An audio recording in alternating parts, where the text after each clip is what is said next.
men to participate in family-friendly benefits too, for example, by providing paternity leave. When only women participate, their careers suffer because companies expect them to be off the job while exercising those options. Give employees with significant parental responsibilities more time to show they're qualified for promotion. Parents may need a year or two more than childless professionals. Establish alumni programs for women who need to step away from the workforce.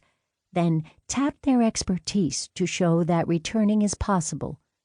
Consulting giant Booz Allen, for example, sees its alumni as a source of subcontractors. End of Idea and Practice section. If one has misdiagnosed a problem, then one is unlikely to prescribe an effective cure. This is the situation regarding the scarcity of women in top leadership. Because people with the best of intentions have misread the symptoms, the solutions that managers are investing in are not making enough of a difference. That there is a problem is not in doubt. Despite years of progress by women in the workforce, they now occupy more than 40% of all managerial positions in the United States. Within the C-suite, they remain as rare as hen's teeth. Consider the most highly paid executives of Fortune 500 companies, those with titles such as chairman, president, and chief executive officer and chief operating officer. Of this group, only 6% are women. Most notably, only 2% of the CEOs are women, and only 15% of the seats on the boards of directors are held by women. The situation is not much different in other industrialized countries.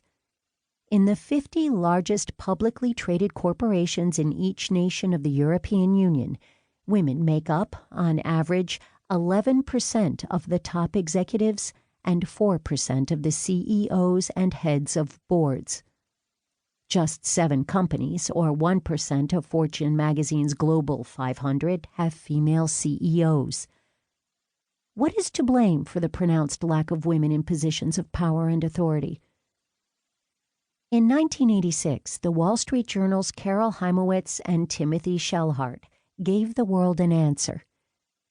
Even those few women who rose steadily through the ranks eventually crashed into an invisible barrier. The executive suite seemed within their grasp, but they just couldn't break through the glass ceiling.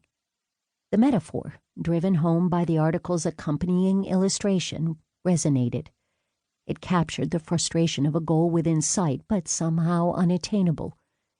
To be sure, there was a time when the barriers were absolute.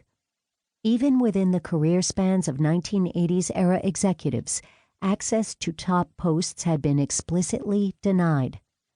Consider comments made by President Richard Nixon, recorded on White House audio tapes and made public through the Freedom of Information Act.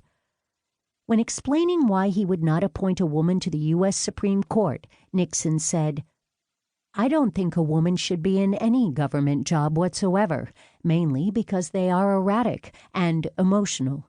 Men are erratic and emotional too, but the point is a woman is more likely to be." In a culture where such opinions were widely held, women had virtually no chance of attaining influential leadership roles. Times have changed, however, and the glass ceiling metaphor is now more wrong than right.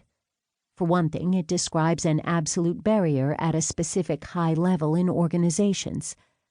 The fact that there have been female chief executives, university presidents, state governors, and presidents of nations gives the lie to that charge. At the same time, the metaphor implies that women and men have equal access to entry and mid-level positions. They do not. The image of a transparent obstruction also suggests that women are being misled about their opportunities, because the impediment is not easy for them to see from a distance. But some impediments are not subtle. Worst of all, by depicting a single unvarying obstacle, the glass ceiling fails to incorporate the complexity and variety of challenges that women can face in their leadership journeys. In truth, women are not turned away only as they reach